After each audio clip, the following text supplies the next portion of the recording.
All right, so we are updating Gogeta now. I've updated Namek Goku. I showed you a couple other profiles as well, and I want to talk about my updated Gogeta list because we're about halfway through set 5. Like I said in the Namek Goku profile, we're about halfway through. I kind of wanted to give my midway thoughts. This is pretty much kind of where I'm locked in at with this guy. This guy has changed a lot. It's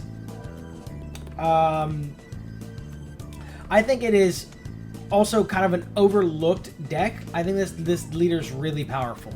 I think my build is also kind of slept on as well, because you know, there's a guy at my locals, and we'll be getting his profile as well because he's had some success with his version of Gogeta, where it's basically just like Black Ranger, right? It's just every good black card, and then you just put this guy on top. So I think that is a great strategy, and he has had his success with it. I've only played my list in tournament once, and I have kind of fine-tuned it since then. With my 1-2 record, I can't really say that my list is, of course, the de facto better list. A little bit of variance involved in there. Also, some misplay involved in there, but I digress. I want to talk about the updated list. I think that it still runs fantastic. And we'll talk about some of the changes that I have made since that 1-2 finish, that 102 finish from the only tournament that I played this in. So yeah, we'll just go ahead and get into the deck list. So we're looking at Gogeta. One attacking draw on 4 flip, does not draw on the back on the flip. The backside is one attacking draw, and then once return, tap 1, make a marker if you don't have one. Very straightforward. Just make a marker. Make sure you always have the marker for all of your effects. Really good. Also, why? This deck lends itself really well for playing that Black Ranger style, right? Where you just play all good black cards. Because he always gives you the marker, so you always get your bonus effects. So yeah, not much to say about the leader itself, so we'll just move on into the deck list. So we're looking at 4 of the South Kai. I am still on the Another World package. I am a believer. Maybe I'm coping. But I am still a believer on the Another World Pycon package. There's obviously like the more like Saiyan focused build where you play like Fusion Resurrection, the Saiyan cantrip, just so you can find SS4 and kind of just win off of the advantage SS4 provides. But we're trying to do similar things, but win off of the advantage that Pycon provides, right? So we're going to do that for of South Kai. Next up is going to be that, you know, that card in question, really the star of the show. It's going to be the 4 Pycons. So, Pycon, on play, take a life. So that's really good. 0 combo, that's really bad. 20k, that's pretty good. When attacking, if you have a marker, look at the top 2 cards of your deck. So you look at 2, then you reveal 1 card with Another World and special traits, put it in your hand, put the rest of your bottom of your deck.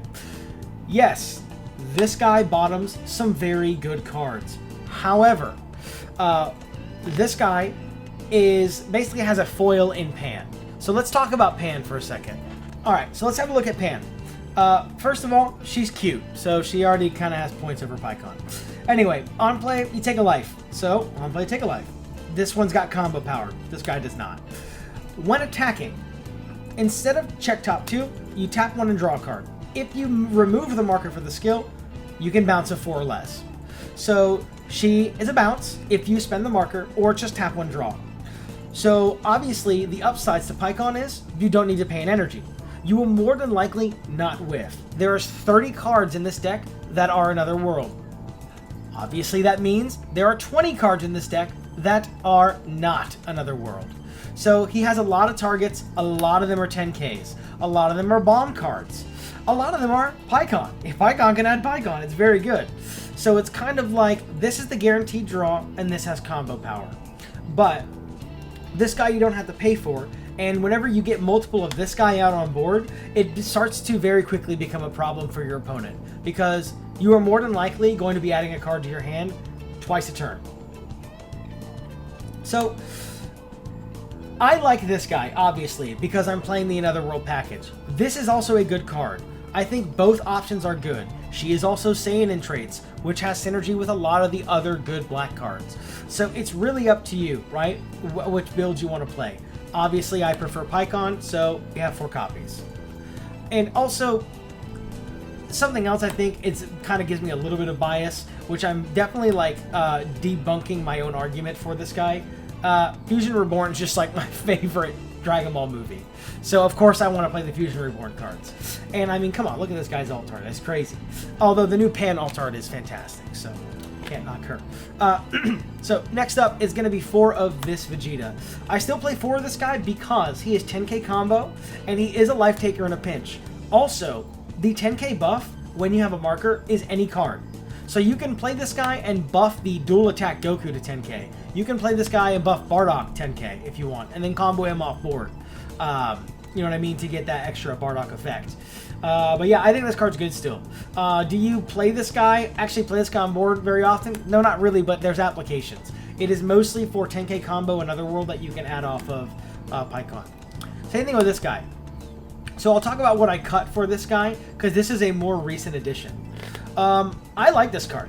This guy's 20k, blocker, 10k combo, end of turn, if you have a marker, switch into active mode. The reason why I like this guy, because you can play really defensive with this leader, right? You can play really, really defensive if you want. Now, what that means is you can swing aggro and then untap end of turn and hold up ultimate sparking. So you have a blocker and you have ultimate sparking, and you can also potentially, if your opponent plays into it, which honestly a lot of the time they do, because for some reason ultimate sparking is never on anyone's radar. You'll get to freeze something as well with ultimate sparking when you spend the marker that allowed Veku to restand. So I think this card's very good. I obviously used to play 4 of it back when I was just jamming a ton of Another World stuff.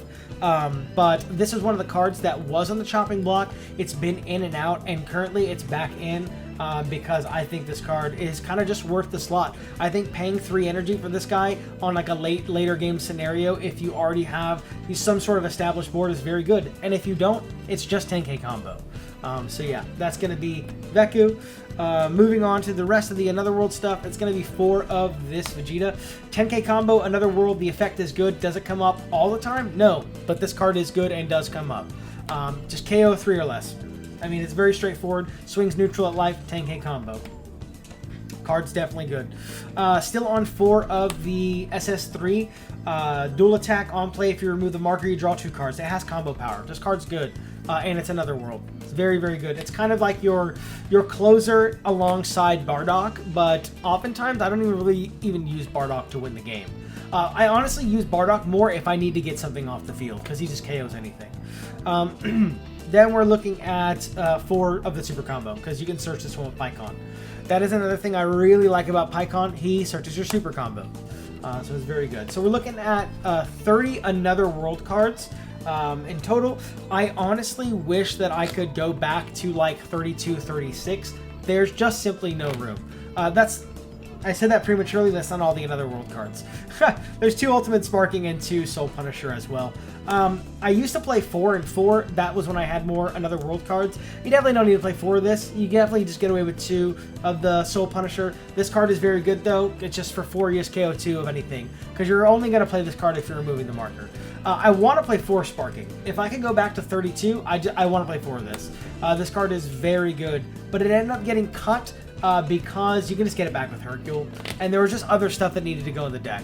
So I went down to 2. This is still my favorite card in the deck, because this is one of those cards that really, there's a lot of outplay and the withholding of knowledge that kind of like goes in with this card, because it's a very sneaky little card. And if you're just sitting with that 1 marker up and they know you're playing it, you can always threaten it, which can cause them to like kind of sequence a little differently, right?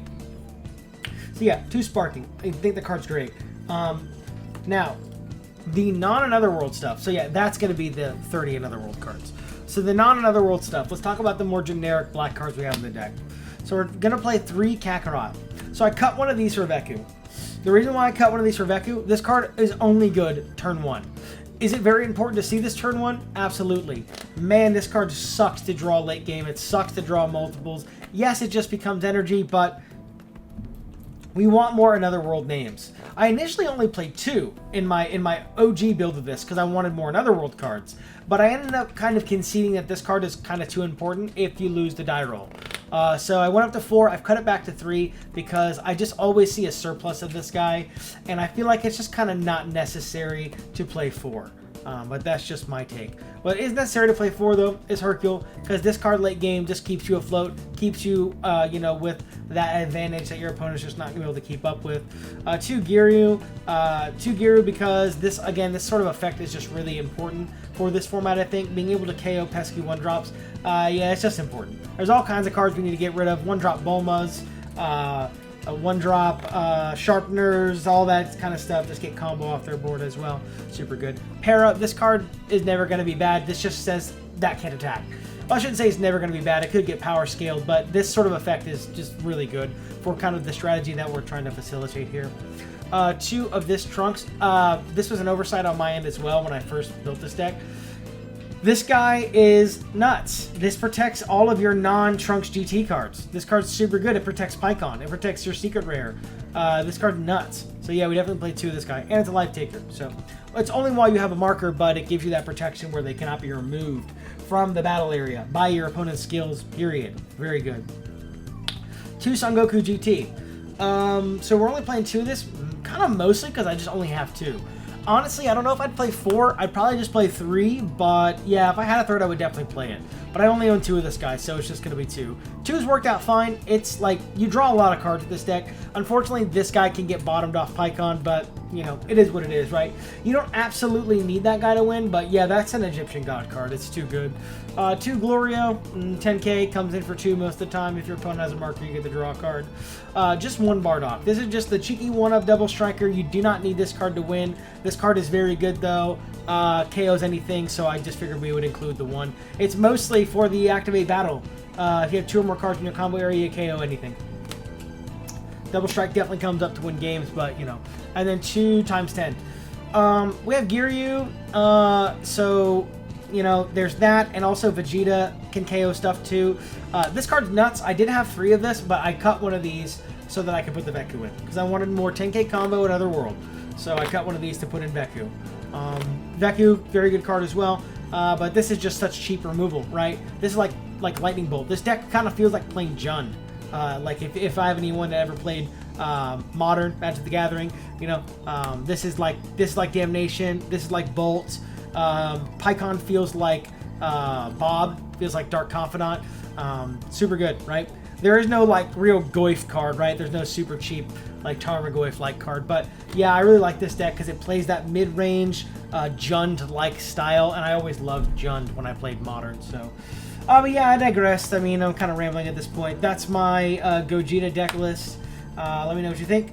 Hopefully, next time I talk about this deck, I'll be posting a first place profile, not a 1-2 record profile, but yeah, I just kind of wanted to update my mid-format thoughts on Gogeta, and this is kind of where I'm at. So thanks for watching.